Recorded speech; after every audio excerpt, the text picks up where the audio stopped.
What's up, guys? We're back with MilGoalKee Podcast. Like we said last week, we had another guest. This one's a special one because this is actually the first time we have a professional in our space today. As you can see, there's not just one type of there's outdoor soccer, futsal, indoor, all whatever you want to call it. But today we special guest. Like I said, right here in between us, Alex, do you want to kick this introduction off with a special guest or what? Feels good to be back, first of all. Yeah, it does. And before I give this introduction, Mike, thanks a lot for coming. Yeah, bro, joining thank us. you. He just finished at St. Louis, so it's pretty cool that he came. Yeah, exactly. I know people get busy coming back home and shit, so. Yeah. Thanks. I guess today we have someone that's well known in the Milwaukee community, especially in the soccer community. In the South Side, too. Yeah, He got a little name for himself. He's already part Mexican. Just No from bullshit, bro. Miguel Da-Silva. Here with us, we have a Cardinal Stritch graduate, current player in the MASL. By now, you're a vet, aren't you? Yeah, I just finished my 7th season, so I'm going into my 8th season. There you go. Season, so yeah. It's been a while. Yeah, he's a player that has passed through Baltimore Blast, Orlando Seawolves, Kansas City Comets, Harrisburg Heat, and currently at St. Louis Ambush. I've also read that you were All-American in high school two times? Yeah, I think that was my junior and my senior year. Yeah, because my high school season started off a little slow. Obviously, high school was my first time playing organized soccer because coming from Nigeria. So that way I started to learn organized soccer, and then since then it kind of like took off. So I'm grateful. Okay, well, we'll get more into that. Yeah. Bernie, what you feel about this? This is not even an interview, bro. It's like if we're just kicking it at the bar or something. Yeah, exactly. You know how I am. I love fucking chatting all the time, especially when it comes to soccer.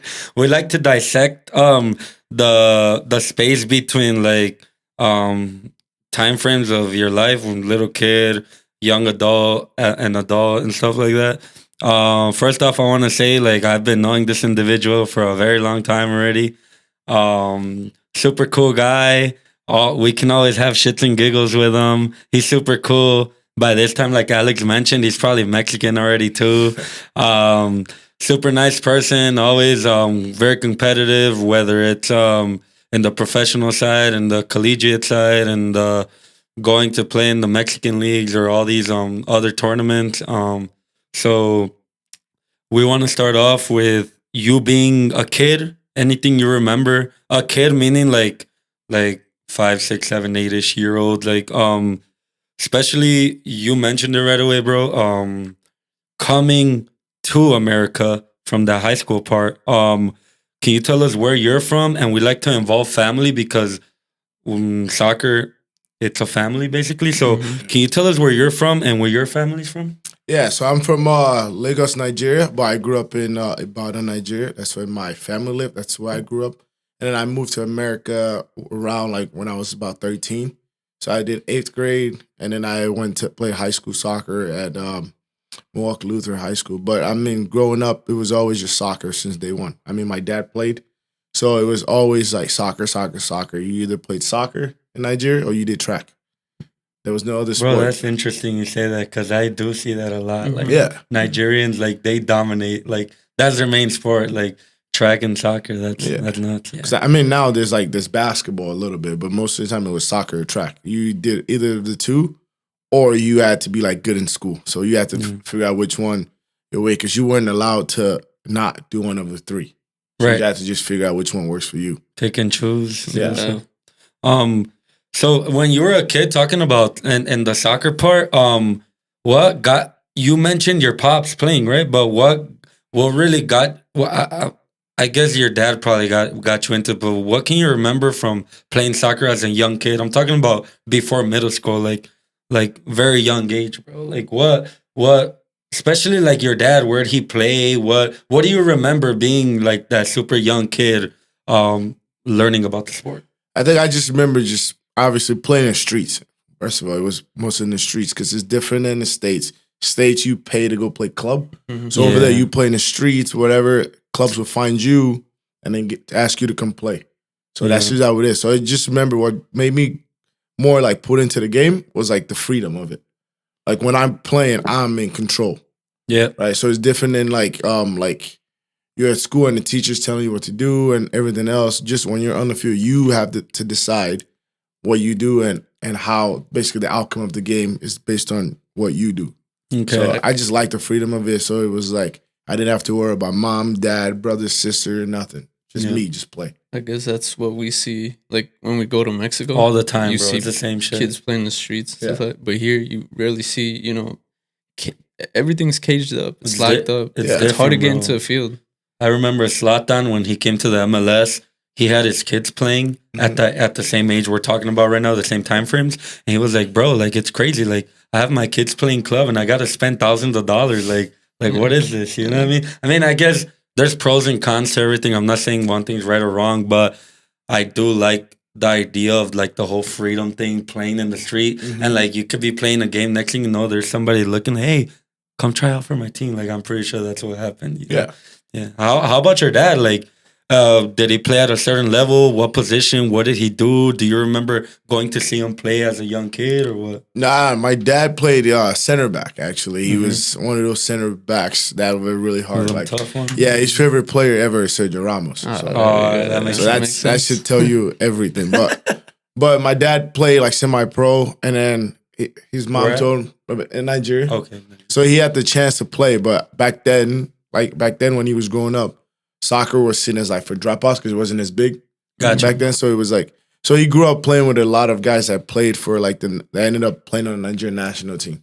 So like the coach from 3-4 years ago, he was good friends with my dad. Okay. So and then the current U23 coach is good friends with my dad as well. So all of those guys grew up playing. So that's all I remember. I don't really remember watching him play as much. Because once I was getting older, he had stopped playing. Oh, I got you. But when we would play in the streets, and so he would come out and play with us a little bit. Yeah.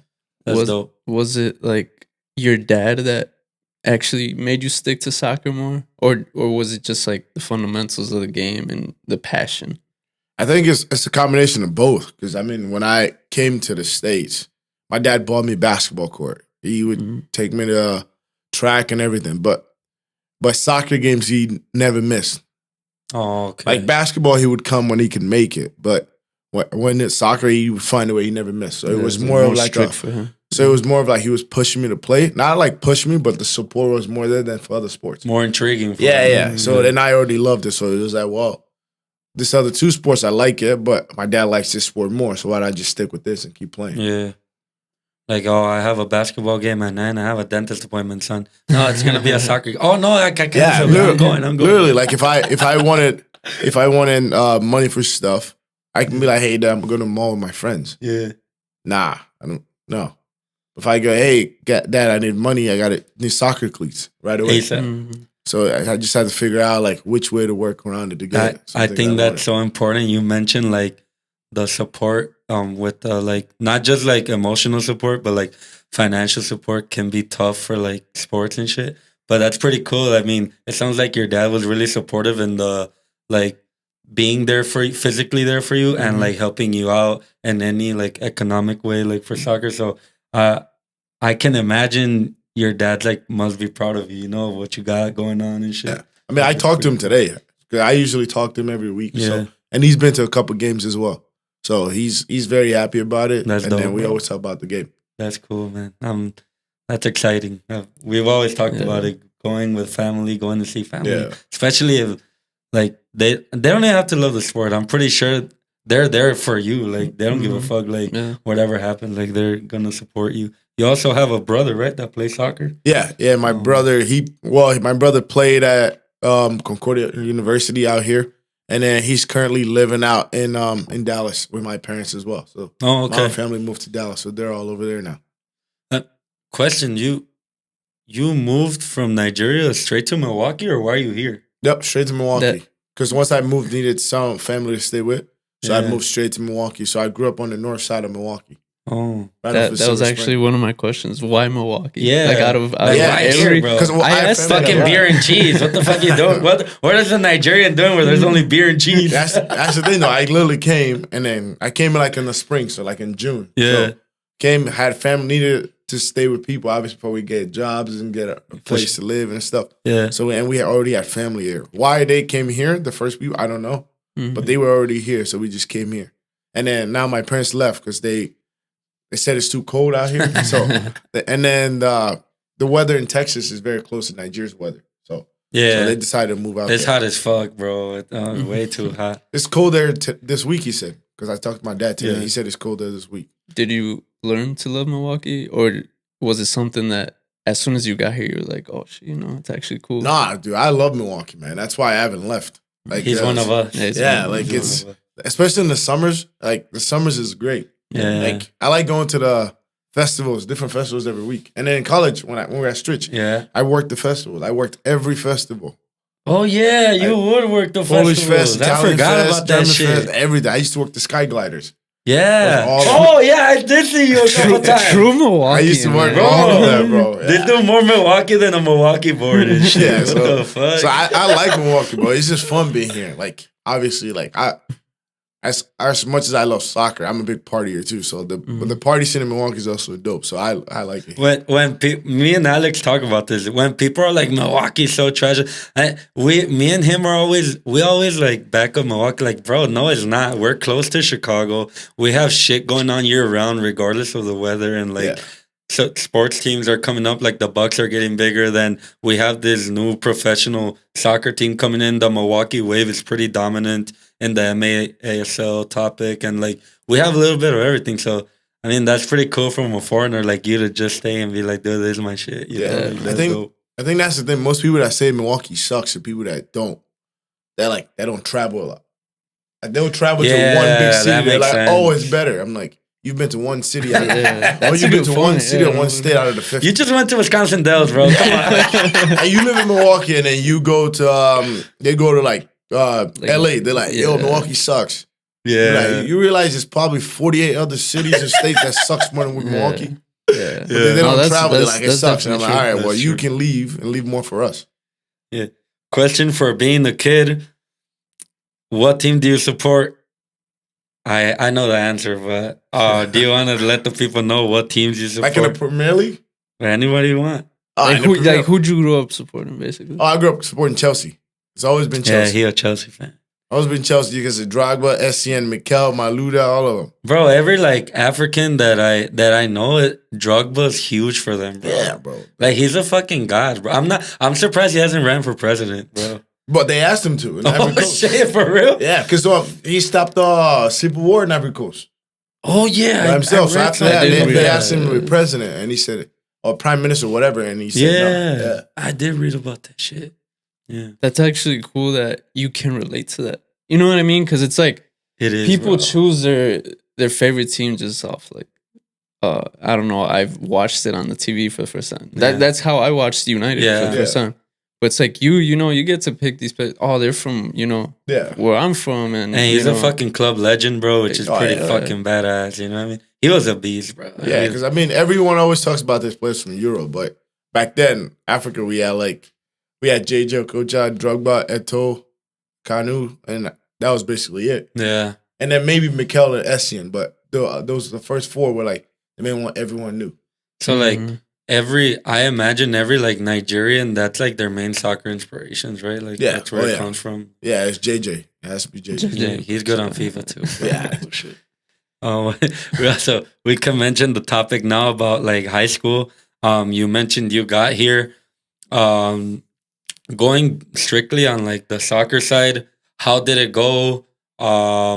When did you choose that you wanted to play for high school?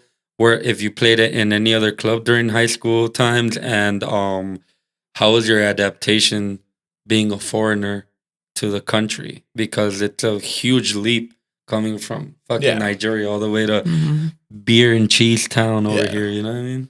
I mean, it's a funny story. When I first got to high school once, I didn't think like sports is a thing in high school. So like I didn't even know that we had a soccer team in high school. So I For real? no, I didn't. So I had somebody tell me like, "Yo, we had a soccer team," and I joined the season with like 7 games left in the season.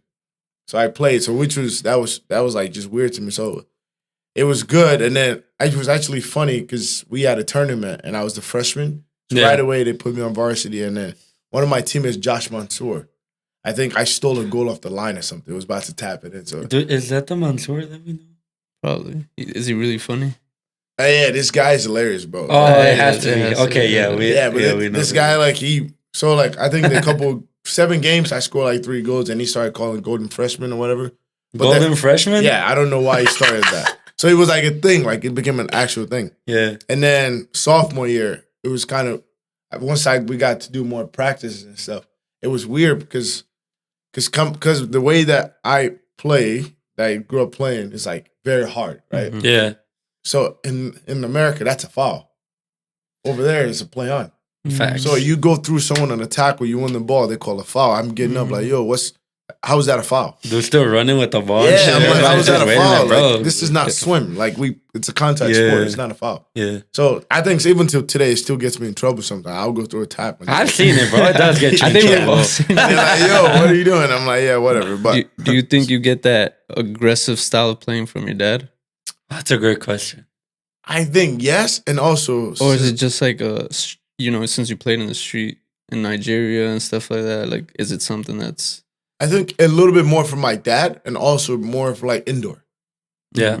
Because if you play indoor, it's very like your foot is part of the ball. Fact. Like so, we're getting hit constantly. So what's the play on an indoor?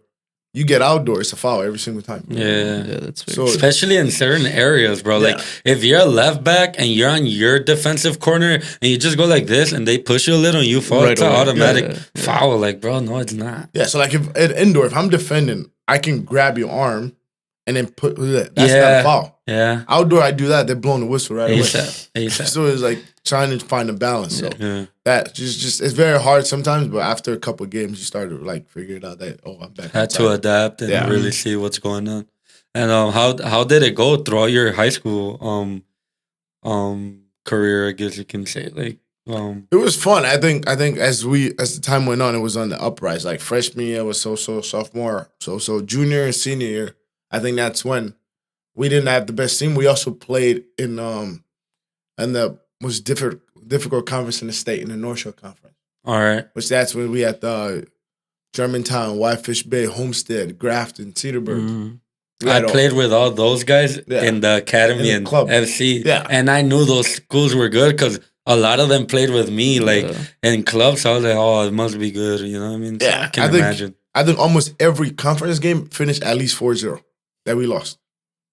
It's and good I- experience, though, right? Yeah, but that's it. I think playing against one of those teams is actually what helped me, how I ended up at Stritch.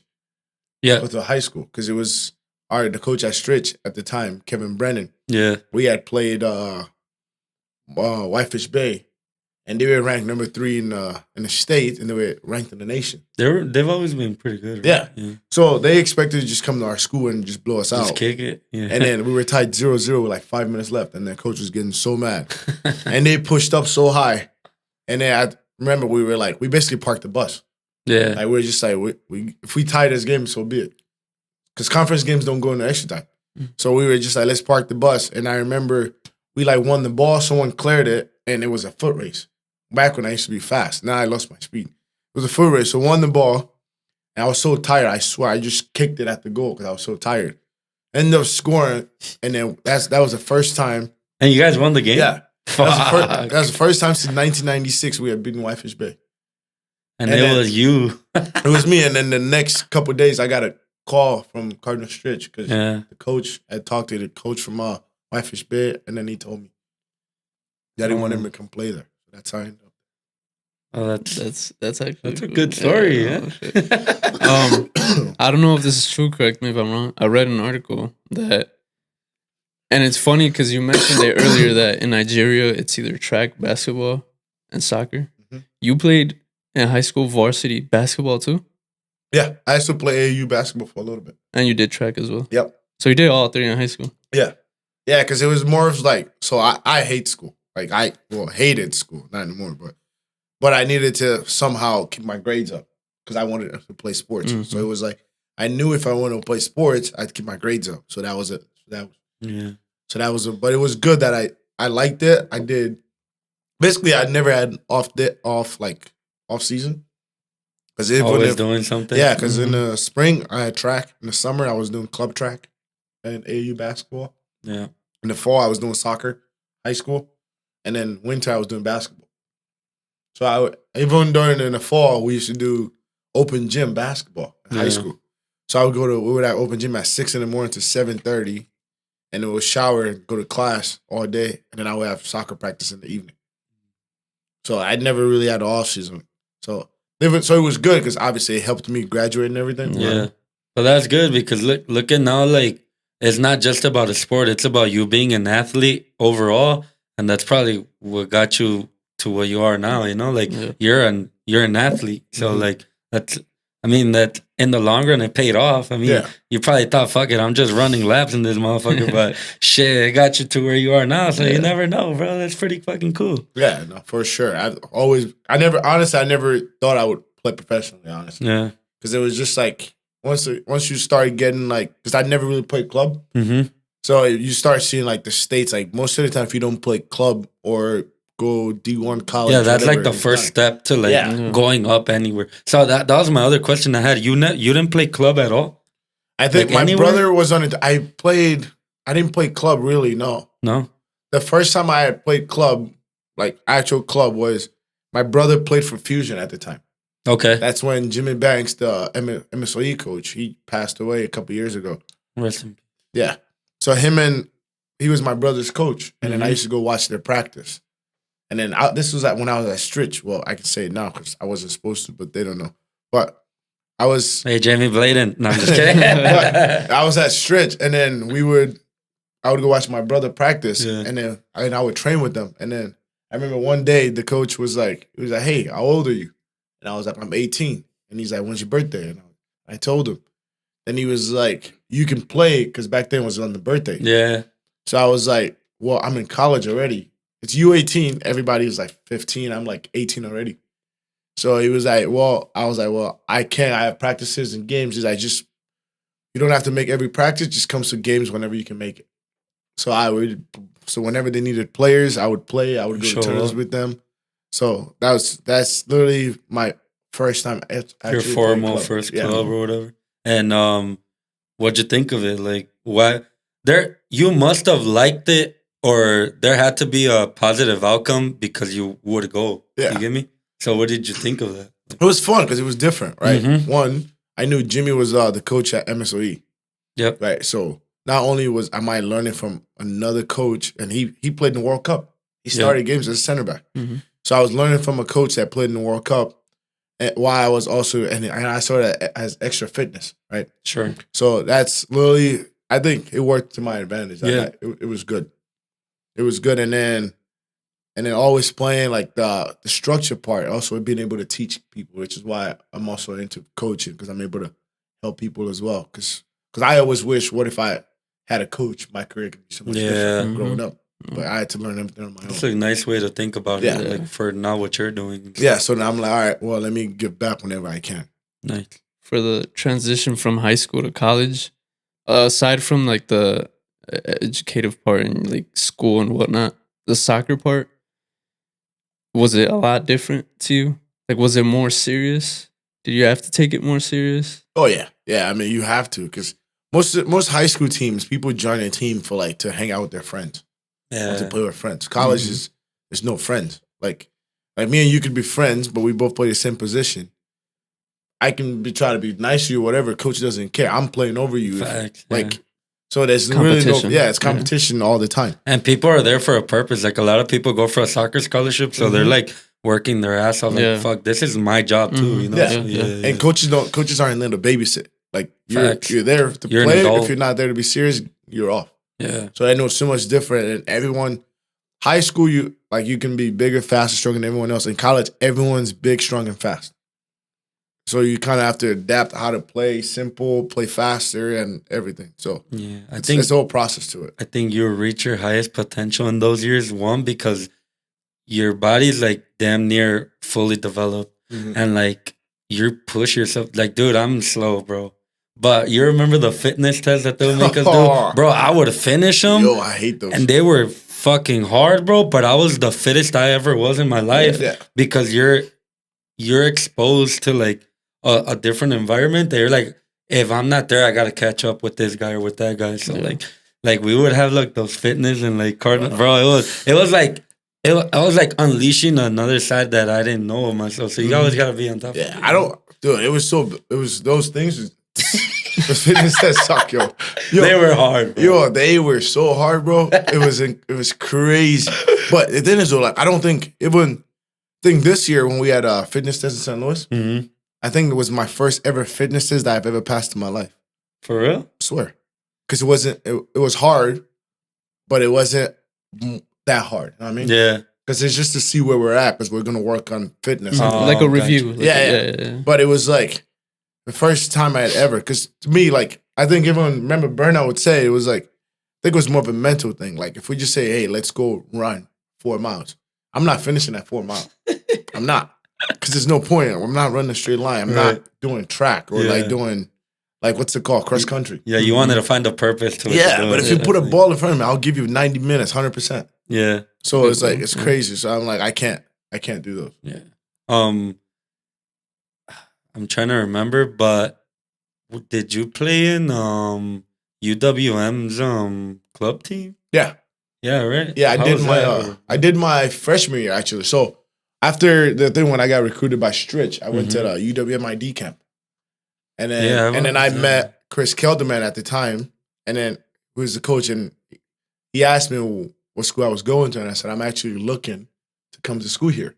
So when he recruited me, then I was like, all right, I'm going to go to school there. Yeah. And then he said to come see him in the fall when school starts. Mm-hmm. So I went to go see him a couple of times. He told me like he didn't have a spot in the roster or whatever. Because that's one of the reasons why I chose to go to school there, because he told me, come see me in the fall. See if we can get your spot in the roster. And then told me he didn't have a spot. And then so I ended up not playing there. Then I played on the club team instead. So I got to meet a bunch of guys who I'm still friends with till today. Mm-hmm. And then we went to nationals, which was kind of cool because we were able to play against like other teams like Ohio State, Michigan, other D1 teams, play their club teams. So did that, and then it was from there. That's when Jamie and Kevin Brennan called me and was like, "Hey, why are you not playing in Milwaukee?" So I talked to them, and they're like, "Are you still interested in coming to Stritch?" And I was like, I remember like when your name came up in Stritch, they were like, "Oh yeah, Mike Da-Silva's coming." Like your name popped up a couple of times in practices, and I didn't really, I don't think I really knew you like that by then. So when your name came up, I was like, oh, I wonder who this guy is. And then eventually you came in and we became good friends. But yeah, there was little fucking Romano Fabrizio rumors about you, and everybody was just making a little fuss. So how many years did you guys play together? One. Well, 1.5. You got injured, right? Yeah, so we actually played. Remember when I transferred in the spring? Yeah. So we played a spring season and a full fall season. Mm-hmm. And then that was it. Because I had gotten injured. To today, that's one of the reasons why I switched your back? a little bit. Yeah, I had a stretch fracture in my lower back. So I had to go end up getting 12 injections in my back, which every couple of years, you know what's funny? I'm so sorry to laugh at that. What? It's because we were doing the sprint one time, the fitness test, and me and Bern are fucking like tired, and you just get out and you start running on your back, and you stop doing it. And me and Bern was like, this lazy ass motherfucker. You thought I was joking? We thought we were fucking around. So that's one of the things. Even the coaches were like, yo, he's just lazy. He never wants to do the fitness. Yeah. And I'm like, no, like I'm actually hurting. Like we'll be in games, and then there's 30 minutes in the game, and I'm looking at the coach like, yo, sub me out. I can't go, bro, because my back stiffens up, and then my legs get heavy. So I'm like, yo, get me out. Because I'm like, I would always look at it, okay, because if you come out first half, you can't go back in at the second half. Right. So I'm like, all right, let me get out 30 minutes in, because then I can rest the 15 to halftime, and then halftime as well, and then I can go back in second half. So it was like a math, dude. But everybody was like, yo, it's faking, because then I would they would finish the fitness, and I would rest my back, whatever, And then coaches would be like, let's play 7v7. And then I'm scoring goals. And they're like, yo. They're like, aren't you injured? I'm like, yo, all I needed was to rest. Yeah. Once I rest, I'm good again. Yeah. So, that's crazy that you had to get back. Which back is crazy. Shots and all that. Yeah, because I ended up going like, you know what? I'm going to go to my own doctor. Since no one believes me, I'm going to go to my own doctor. And then that's when they had the x-rays and stuff. And then they saw like I had cracked my lower back and I had to get injections. That's not a problem no more, right? So a couple of times it still gets stiff on me. Where, like I'll have back pain sometimes. But it's been getting better. Yeah. I think back issues never heal like 100%. No, I'm going through that shit. Did you have like a record of being lazy at practice, or why do they believe that so easily? No, it's because I never. Their first instinct, like, oh, this dude just bro, they're all tired as fuck. It's because when I get tired, like my back stiffens up and my legs get so heavy. And it was always, fitness sets are hard. Yeah. So it pushes your body to limit. So that's when I get tired. But we knew he could do it because he was clearly, like, we had a time frame on when to do shit, and he was doing it. Yeah. Like he was like, we'll have to keep up with him and shit sometimes. But then we would notice and we're like, bro, what's wrong? Yeah. But yeah, I guess it actually was worth times. Even now, like, there's times where we'll play indoor now, and then I'll sub out. And I'll look, it's my turn to sub in. And I'm like, no. I need someone to take an extra shift. Like, you're still not ready? Yeah, I'm like, I need someone to take an extra shift. Just give an extra 2 minutes to kind of catch my breath. Or like get my body together and then go again. Is that the only injury you've ever had? Like a serious injury? Well, this past season, I just almost broke my ankle. I had a stress, grade 3 sprain. So which it still bothers me for a little bit. But your ankle is like a Chipotle burrito, right? Yeah, it's still huge too. It's still big. Fuck. Well, talking about what were we no, go ahead. No. Well, we were gonna also transition into the MASL era of your life. First of all, like, you're coming from like back injuries, having to get out of games like in college, coming from a person that comes to from Nigeria to America at a decently late age, never really played club. How did you end up playing in the MASL in the professional level? Because, I mean, it's not nothing like I can just be like, I'm going to walk in the office and be like, sign me. Like, how does that happen? Explain to us, like, the process of walking into the MASL door. Yeah. I mean, when I started, the only way to get in was through tryouts. Okay. But now they have, like, they do a draft every year. But back then, it was, I was playing with Bavarians at the time, playing majors and stuff with Bavarians. And then Tenzin Rampa, which was a player at the time, he's a coach now. Yeah, he's assistant coach now. So I remember he came to train with us, and he's like, hey, there's a tryout in like 2 weeks, you should come. Yeah. And I was like, I have always heard the Wave on middle school after this. I was like, what? A tryout for what? And he's like, the Wave, indoor soccer. So like, I didn't know I had cleats. Yeah. And then so I ended up signing up, and then they ended up messaging saying we needed you can't wear cleats. Yeah. So I ended up messaging a bunch of my friends, which one of my friends that I met when I was at UWM, I ended up wanting to go borrow his indoor soccer shoes. Mm-hmm. They were half a size bigger. I'm a size, I think a full size. I'm a size 9.5. His shoes were 10.5. So double sock. Yeah, so I had to double sock. So that's the shoes I wore for tryouts. Can't even toe poke. No, you couldn't. So I remember there was 40 of us at tryouts. Like 40 or so, and they invited 6 of us to preseason, and which the 6 of us included like me, Matthew Yang, who's no longer playing indoor. He played for a couple years at the Wave. I played with him, and Matthew's good, DC, bro. And then also Kyle Crane as well. Oh yeah, so us 3 were part of the 6 they called the preseason, and then the 3 of us ended up getting offered contracts, and the 3 of us signed. So that's how I got into MASL. But now obviously they have drafts. So now, how did that feel, bro? Like coming from, first of all, playing in Bavarians, then getting invited by a player, and then going, and then it's not just like us 3. It's like a group of 40 people that want that contract, and then breaking it down to 3, and then actually getting a contract in the indoor professional environment. Like, how do you remember any emotional feeling? Do you remember any, like, I don't know, like family member or friend saying something? Like, what do you remember at the moment they said you're in? First of all, it was long because once you got invited to preseason was a month. Okay. So it was 1 month and I was still at Stritch. Yeah. So it was. Oh, really? Yeah. So I started my senior year. So it was still 1 month of go to class at 8 a.m. Yeah. Be running to practice because they train at 10. Yeah. Run to practice at 10, leave practice, back to class, and then after class go to work. Yeah. And then I got homework. So every day, my day started, almost every day, I was up from 7 a.m. to about 2 a.m. my senior in college. So 1 month straight of doing that. Same. And then the good thing about it was like I signed, when they offered me a contract, I don't even think they knew about it. It was on my 21st birthday. So they offered it to me. Yeah, so it was kind of cool because I signed it that day.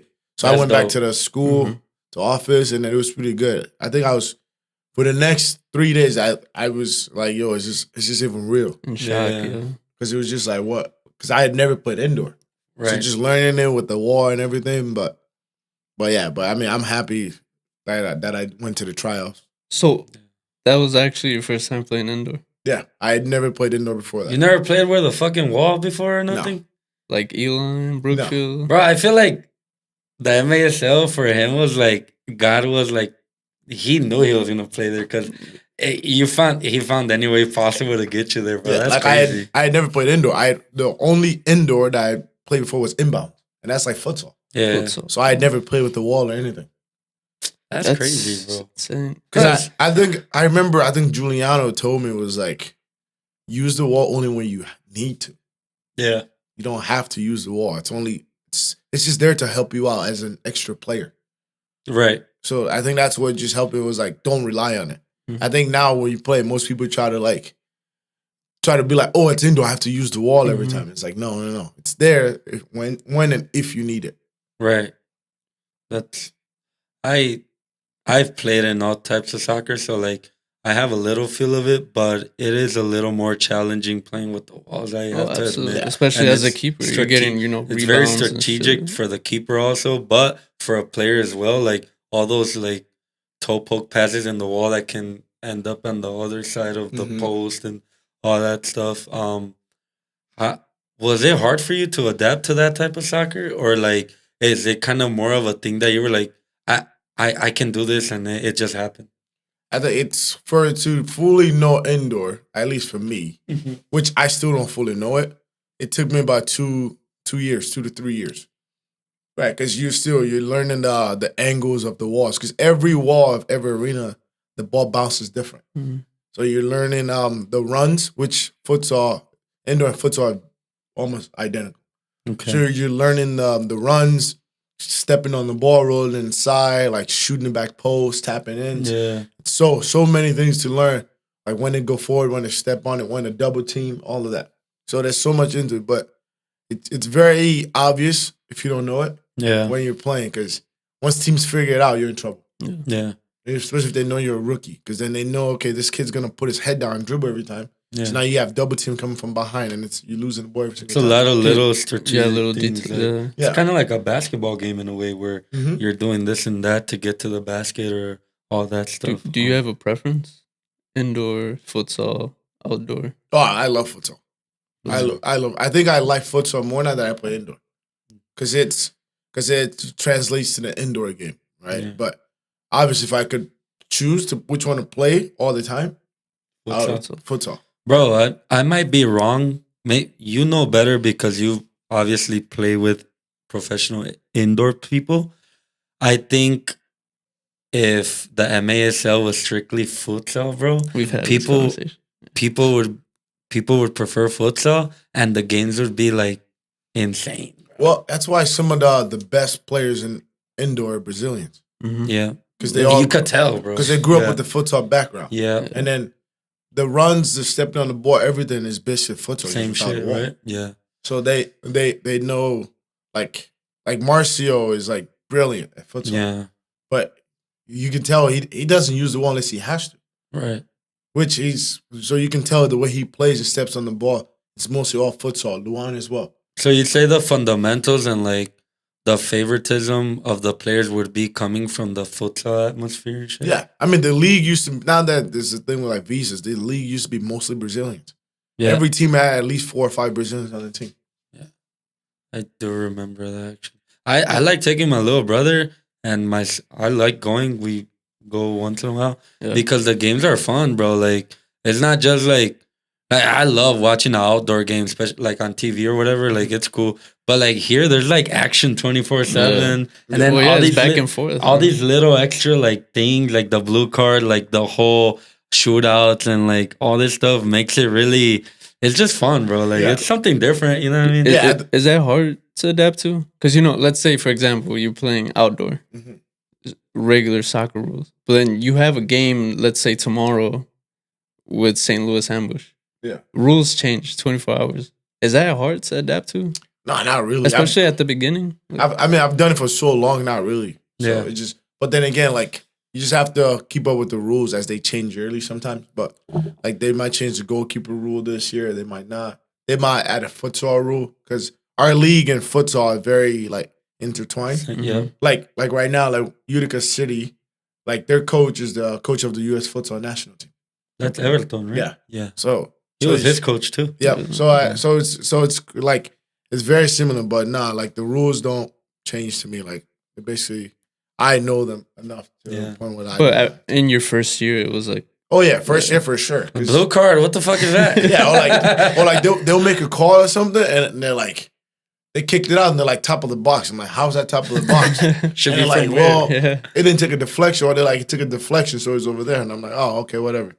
So like, it's if you don't know it, it seems complicated. Once And you it's little play it. things, bro, that really fuck the game plan Oh, up. Like top of the box shots, then the timeouts, Yeah. then the blue card. You have like it's little things that really impact the gameplay, bro, which makes it so fucking interesting. I love watching the games. Because it's very, you can win or lose a game just by you getting a blue card. Facts. Because if you're tired and you get a blue card, your team goes man down for 2 minutes. Yeah. Then they score a goal and you lose by 1. Yeah. Obviously, when it's in your favor, you approve of it. But in general, do you approve a lot of those rules? Like the blue cards, yeah. I mean, I think the blue card, which this is dumb to me because it's like if you do something like kicking someone, tripping someone on purpose that could injure them, you're only out for 2 minutes. Mm-hmm. But if you do something dumb like yell at a referee or like delay of game, you sit out of the game for 5 minutes. But your team doesn't go man down. I think it should be the opposite. Right. Yeah. Because you're like That's correct, endangering yeah. the Yeah. physical Exactly. body of somebody. You're endangering someone, but you only get punished for 2 minutes. But you talk to the ref, you're out for 5 minutes. Yeah. Makes no sense. I never thought about that. Yeah, that's true. Yeah. So I imagine when you got to the Wave, if I remember correctly, correct me if I'm wrong, you didn't really play much in starting, obviously, right? Like you were kind of, but as the years went by, I mean, currently now you're playing. How did you stay, like driven on the motivational side to like be like, I'm gonna stick to the MASL even if my first year is tough or I'm not playing or this and that. It got to the point where you're playing in the league for 7 years now and you play a significant amount of minutes and like all the games basically. Mm-hmm. How have you ever thought of what kept you motivated to stay? Because you have a college degree now, right? Yeah. And you can obviously go on that path of starting your life, getting a career job, but you stuck with staying in the MASL, like, and it's paying off because you're actually playing and you always have a team to play in. So it's not like, oh, let's see what happens. Like, no, like teams are actually picking you up. You're actually playing. You make an impact in the game. Like, what's motivating you, bro? Like, a lot of people after the first year being at the Wave that didn't play or didn't get called to the bench, they'll say, "Fuck this, I'm done." Yeah, it could get mental. Why are you still here? Like in a good way. Like, why? I think it's mostly one, love for the game, right? Because once you're like, you don't want to be that kid that's like, oh, I signed my contract, I never play, I did it, I'm done. Okay. Like, no, like you have trying to play. I think it was a pride thing. Like I have to play. Say that like, word. Like I know I'm good enough, so I'm gonna keep going. Eventually, I'm gonna play. And then it also, I think it was more of like when I signed, Giuliano Oliviero, the coach of the Wave, he was very straight up with me from the start. Mm-hmm. Right? He's like, hey, you're not gonna play much, because we have all these guys that have so much experience. The Wave were the best team in the league. Bro, when I remember that you were in the squad, bro, the entire Wave starting and bench was beastie, bro. It was crazy. Like I played a target position, target forward. I was behind Max, Ferdinand, Ian Bennett, Andre Hain, Robert Renaud. Like that. Those guys. Oh, that Renaud guy is Canadian, Robert, right? Oh, he was beastie. Yeah, bro. that's what I'm saying. That's That team was so stacked. Like I was lucky enough to win a championship with them in 2019, but that team was so stacked. It was ridiculous.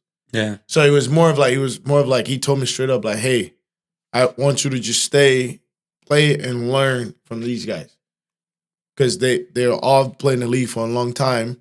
And then all you have to do is your time will come and just learn from them.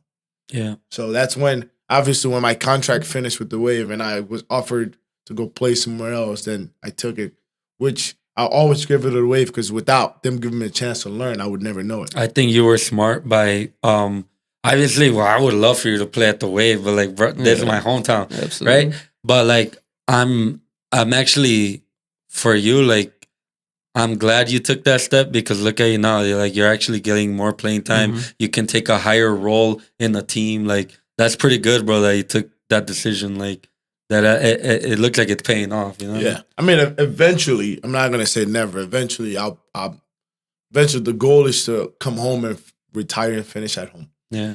So hopefully sooner than later.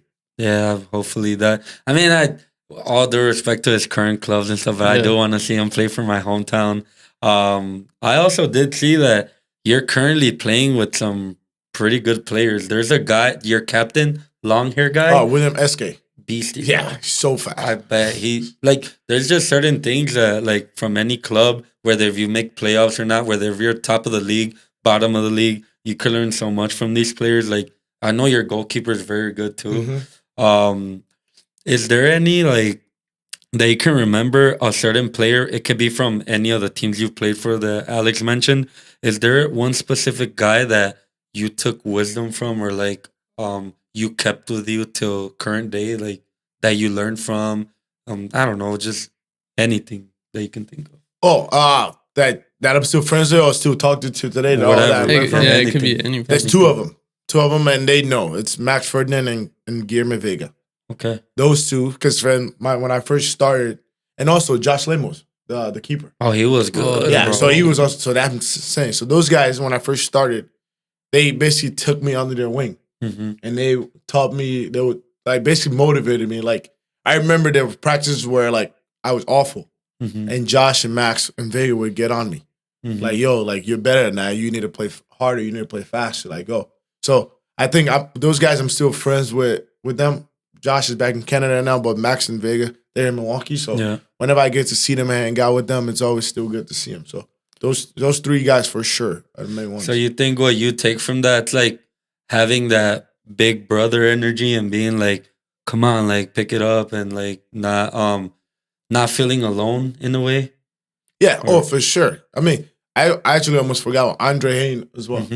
Right, till today. That's why I'm lucky enough to work with Andre now. But yeah, those guys always took me under their wing. Like it doesn't like even though I play another team now that I'm back home, I can call them and be like, hey, what are you doing? Let's go get food here. Let's get drinks here. Boom, and we'll go. Bro, we've always said that soccer opens up not just soccer itself, but a family, bro. Yeah, sport sure. brings you so much more than just playing, bro. It's unreal. But even the way that he mentions it, because like at the end of the day, these are professionals. Yeah. These are people that, stick to their profession, have a family outside of it and stuff like that. And yet they still care enough about like the upcomers and be like, you know what? I'll take you under my wing. I'll show you this and that, learn from me. Yeah. That's on the upcomer to learn or not. Yeah. And by the looks of it, you've been. Yeah, I mean, I had to because it was more so like, because they're trying to help. But if I don't learn, I'm not playing. Yeah. So it's like, exactly. So like you said, it's up to me to like upcomer, whatever is coming up to learn, which is not always the easiest thing to do. Yeah. Like some people with pride would get into it, like, I'm human just like you. I'm not listening to you. I know how to play soccer, but indoor isn't just soccer. It's has a strategy to it. Yeah, it does. It really does. And these guys have done it for so long. So watching them play and listening to them helps a lot. Bro, and like now that we're talking about it, Milwaukee in the MASL like realm, it's big, bro. It's a huge team. Yeah. Are they like They're I think they're max. They're the longest running professional soccer team in America, in North America. Mhm. That's crazy. I had a question for you, not just on the Milwaukee Wave side, but for you that you've traveled all over playing in MASL. What is your favorite state to go play and your favorite arena to go play in the MASL environment? My favorite arena to play in, well, because I was on that team, was Kansas City. Why? Because the fans get so into it, and it's just crazy. It's always Kansas City. Actually, it's between Kansas City and Baltimore. Mm-hmm. Because the fans are very, very, very close to the game, and they get so involved, like verbally, mentally, and physically. Like they'll get up, they're like screaming, chanting, jeering against you. So like it's always a fun and hard atmosphere to play in. They're like hardcore fans. Yeah. So if you're on the home team, it's great. When you're on the road, it's a very, very hard place to play. I did read that Kansas City averages the most attendance. Yeah. In the whole MASL? In the whole Yeah, MASL. they do a good job of marketing Which is, it, yeah, exactly. That's my question to you. Obviously, you wouldn't know like the outsides of it, like marketing people and stuff like that. But why do you think MASL and indoor soccer isn't as big as we would want it to be? Like, obviously, you can't compare it to a league like the NBA. The NBA is a huge league, but what do you think it needs to, get to that step further? I think soccer getting big in America in general. It is. Because once soccer gets bigger, like I'm telling you now, like there's MSL teams that average more fans than USL League One. Yeah. Like the Wave. So imagine outdoor soccer. The Wave averaged more fans than Forward Madison, which is crazy, right? It really is. But I think once more soccer gets bigger in America, then every MLS stadium is sold out every game, and USL games are sold out. Then indoor is just gonna take off as well, and also getting the TV deals, right? Getting it on TV with good pop up, because there's people that I run to today, like, then they'll be like, oh, like you could be playing on a team, for example. Let's say I'm wearing a Wave shirt or whatever. Then people be like, oh, the Wave are back, or they're still a team. Because people remember them back in the day, but people don't know it's back now because they don't see it on TV as much.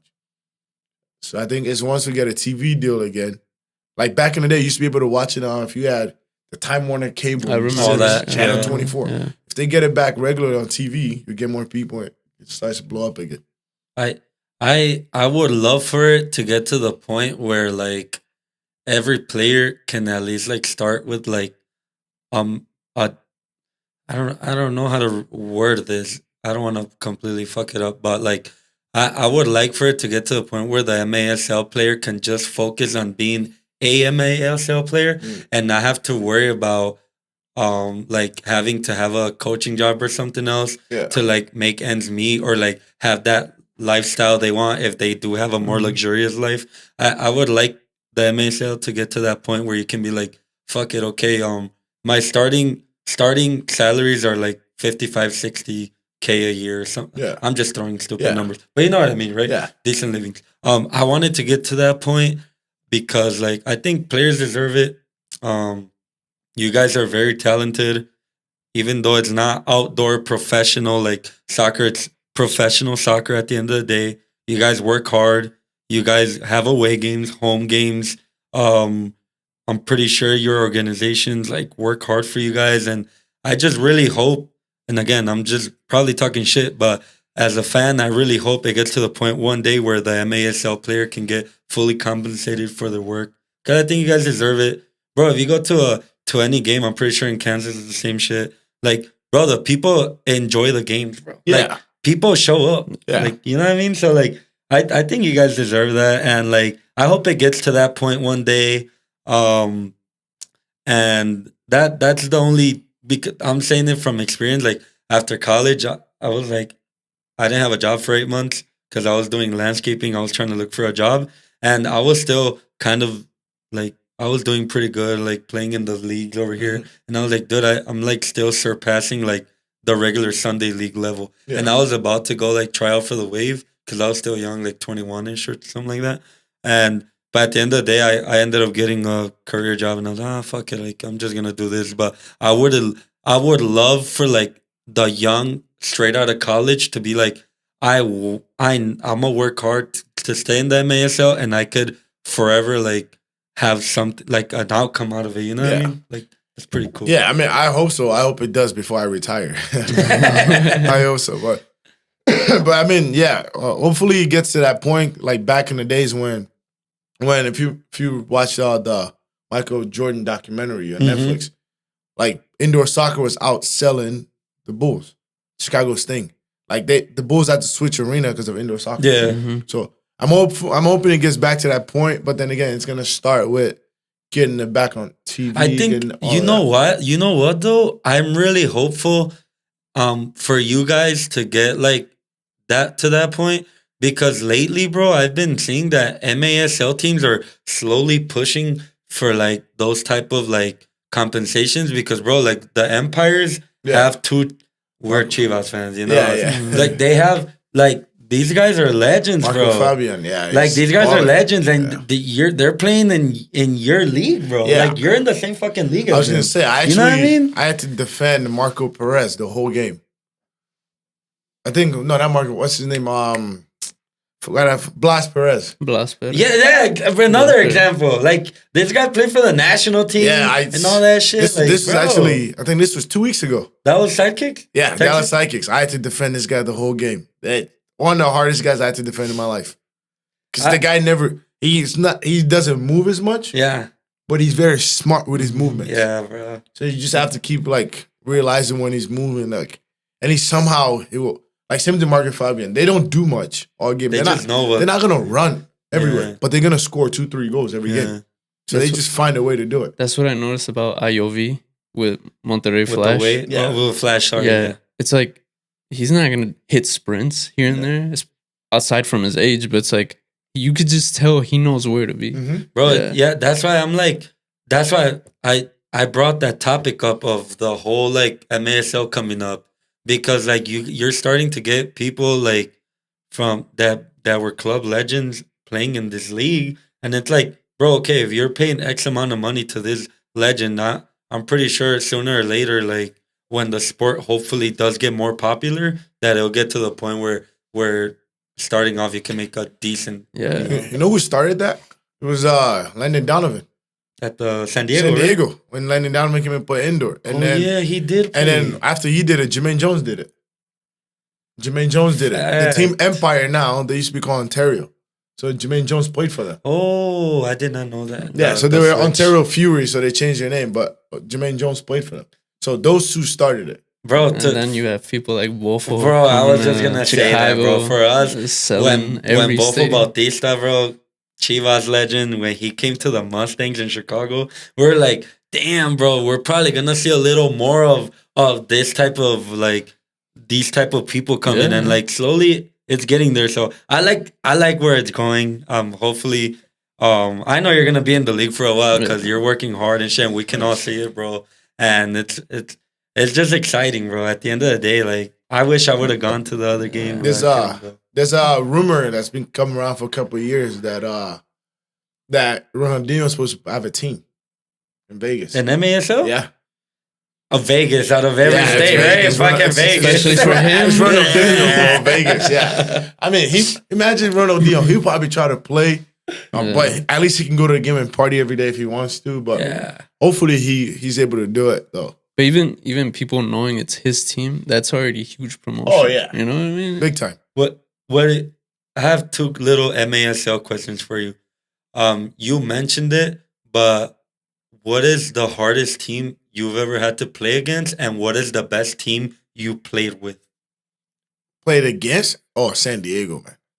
Beast or what? Bro, the way they move that ball is unreal. Current San Diego? Yeah. And they're in first place on their conference right now, right? Yeah, correct me if I'm wrong. not sure. Chihuahua and them, they're like... I'm not sure, but my first time playing San Diego, I was playing for Baltimore at the time. Dude, it was like... Because if you watch the way Monterrey and Chihuahua play now and they move the ball, it was San Diego, bro. Like, same, like you can't be like, yo, we got to stop this forward. Yeah. Nah, because the guys on the bench will be the ones scoring. They have this guy named Chiles, right? Childs or something. Craig Childs? He's pretty Yeah, good. bro. Exactly. He's He's one of fucking those. good. So like now and then they went and picked up Ruggles. Okay. So it's like, bro, like you be like, yo, we got to stop the starting 5. Be like, all right, then the next 5 come on, they're scoring goals. Yeah. It's like if they move that boy, it's 1 touch, 2 touch, Mm-hmm. and then they have this little fucking guy, Brandon Escoto or whatever. Escoto, I bro, don't know if I remember. lefty, nasty, Beastie? bro. Nasty. Yeah. But the way they move the ball is just it's See, crazy. that's what I'm saying. Like, bro, there's fucking talent in the league, bro. Oh, yeah, dude. Like, you know what I mean? Like, it's I don't know, bro. It's you guys deserve everything because you guys work so hard. You guys are talented. We just need to get it on TV, get a new commissioner. Yeah, Actually get a new commissioner that's gonna actually do something, then we should be good. that's good, bro. Hopefully, you're still in the organization. Who's the best team that you could say like fuck, like this is heaven, like this is the team The team, like that you were playing with. that I've actually put a bit on the roster. Just you playing. The That you were in the 20s. field, bro. Okay, I was gonna say otherwise. I was gonna say 2017 to 19 wave. I was gonna say because you mentioned it a while ago. Yeah, That's that a team- stacked team. that team was crazy. Yeah, they were like dominating, bro, left Yeah. and right. That's crazy. Like, because I still remember the championship game here was almost 9,000 people. Yeah, we went. We were- against yeah, we Monterrey, were there. right? Yeah, that that game was that crazy. game was crazy, bro. Yeah. But I think from there, but then outside of that, I think we didn't finish the season because COVID hit. Baltimore Blast. Okay. Mhm. Baltimore because they won almost. I think they won 4 championships in 6 years. And how was that like playing in such a great team? It was fun because again, a lot of those guys have been on that team for at least like 10 years. Okay.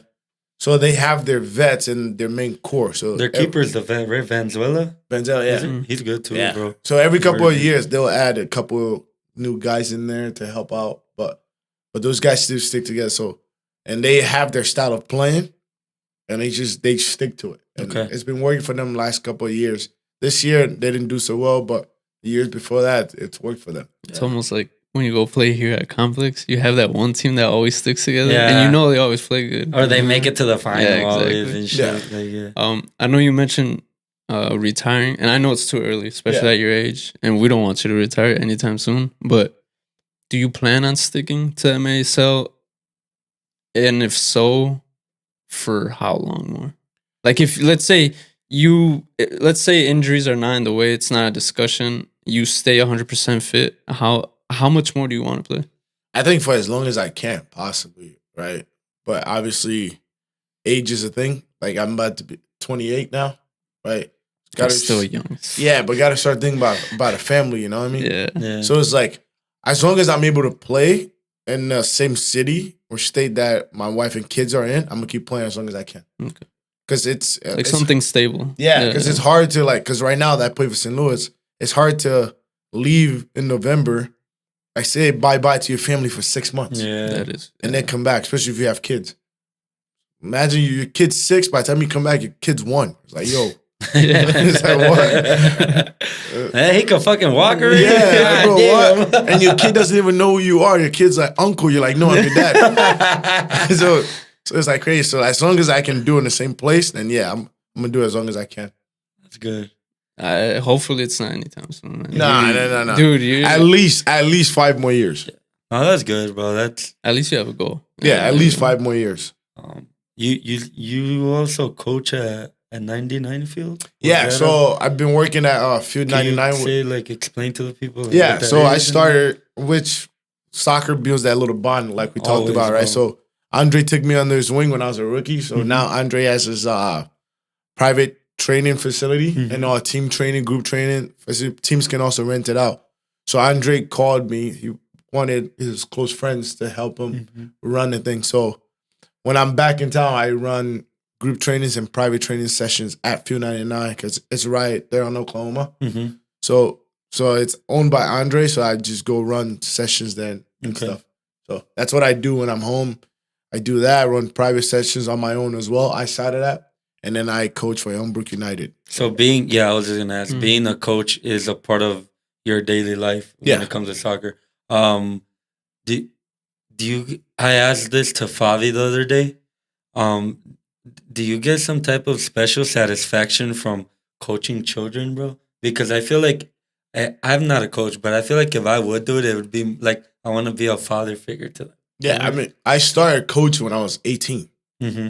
So, which is crazy because the wave game we went to like a couple of days ago when they played Monterey at home, Yeah, I saw some of the kids there that they were 10 years old when I was coaching them. sure.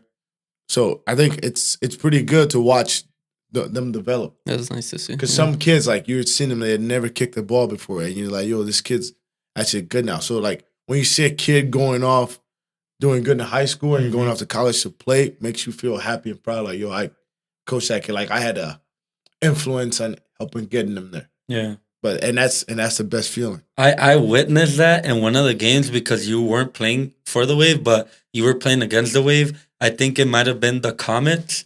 When you were in the Comets and you came to town to play, you actually had like a group of, I think it was young girls that had like a sign that said, "Go Mike Da-Silva." And it turns out you were their coach, right? Yeah. That was when I was coaching at. That's freaking dope, bro. Yeah, I think I didn't know they were coming. That was when I was coaching at bro. Port Washington High School. Mm-hmm. So that was the whole girls team came to the game. So that was cool. I was happy that they came. Like that must feel cool, right? Like, bro, you're coming as an away player, and like you got that support from the town, like especially from people you like showed how to kick a ball or whatever it is that you guys were doing in training. Like for them to show support to you, bro, I was like, damn, that's pretty fucking cool. Yeah, it's always good to come home and play. Yeah. So I think that's the best thing about it is like, yo, even though I'm going home, doesn't matter win or lose. I know there's people that still care and love me back fuck home. with you and love you and stuff. So it's like always that's usually always the best thing about it.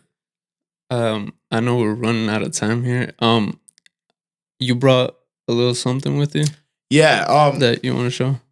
Yeah, this jersey right here means a lot to me. This is when I left the Wave to go play for Orlando. So this jersey was when I actually first started, like actually getting minutes and game time and stuff in the league. And this is actually the team where I scored my first professional goal. So this jersey means a lot to me. The team no longer exists, but I've always kept that jersey. I was just gonna ask you that because I do remember when they created the team, they had a decent squad, right? Starting up right away. Yeah, like, it was pretty fucking good. Yeah, we had a team because Mario Alvarez, who plays with Wave right now, he was my teammate at the time.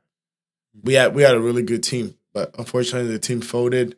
But that jersey means a lot to me. So yeah, I can imagine like if I ever had like my first like professional impact somewhere, I'd Definitely. This would be sacred. Yeah, it's gonna be framed eventually. That's good, man. It's gonna be framed.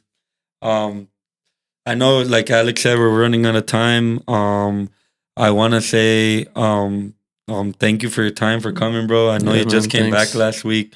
I don't know, Alex, if you wanted to end anything, and then we could let Mike say any last words, and then we'll pretty much again, just thanks for coming. It means a lot to us. Yeah.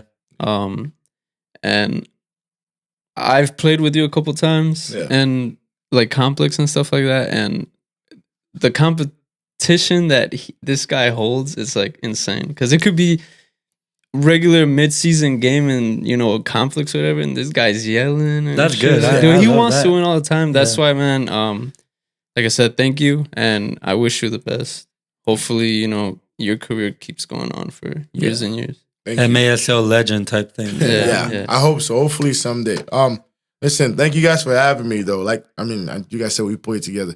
Like I have to find a balance between sometimes just playing for fun, right? Because it doesn't matter. I'm always trying to win, but everyone knows it's always like after the game, it's all exactly. good. Yeah, during the game's going on, it's different. But again, listen, I enjoyed this. Thank you guys for having me. It was great to be here. Where can people follow you? Or, next time they see you at a game or something, I don't know, man, put your socials up. Yeah, I mean, people can always find me on Instagram. It's _ Da-Silva. And then also I have a Facebook at Mike Da-Silva. You can always follow me. And then if anyone sees me out anywhere in the community, feel free to say hello. I'm always happy to meet new people and see new people. Like, without people's support, I can't play. Without people coming to the games and supporting, I'm just me. So thank you. And I just want to end this by saying, like, again, thanks for coming, bro. I know I've been knowing you forever. I know you're outside of the field too. You're a great person. Inside of the field, you're a great person too. We've played together in a lot of situations. It's really cool to share those moments with you. And again, just thank you for your time. We hope to see you on the field again, whether it's at home, whether it's on one side of the country, the other side of the country, whatever team you're playing for. We want to wish you luck. And from my part, I'm very satisfied. I know we went a little way over the time, but it's because there's so much good shit to talk about with this guy because, you know, there's a character himself, you know, he has a lot to speak of. And I get fucking excited talking about soccer in general, especially with someone like him. So just want to say that. Thank you guys very much for listening and for tagging along for this journey. This has been another episode of MilGoalKee Podcast. Thank you guys.